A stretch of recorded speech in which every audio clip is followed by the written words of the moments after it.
Մեծ պահքի շրջանը սկսված է, իսկ դա նշանակում է, որ մենք միասին պատրաստելու ենք պահքային բաղադրատոմսեր։ Եկեք պատրաստենք ոսպով քյութան։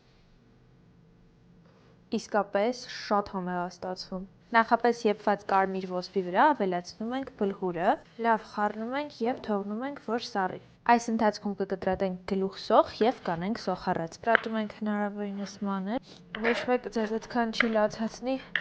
ինչքան սոխը։ Կապակում ենք սոխը այնքան, մինչև դառնա թափանցիկ։ Սոխն ավելացնում ենք ոսպի վրա, այստեղ ենք ավելացնում նաև աղ, քինիոն, սա ըստ ցանկության, և կարմիր պղպեղ։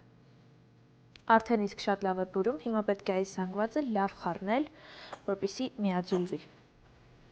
Ես կարծես մի քիչ ձիթայուղ եմ ուզում այստեղ ավելացնել, ձիթայուղը կապահովի մի քիչ ավելի կպչուն լինելը։ Ընդհանրապես ես սիրում եմ, երբ ոսպով քյութան լինում է գլոր, բայց իր իրական տեսքը մատների հետքերով է,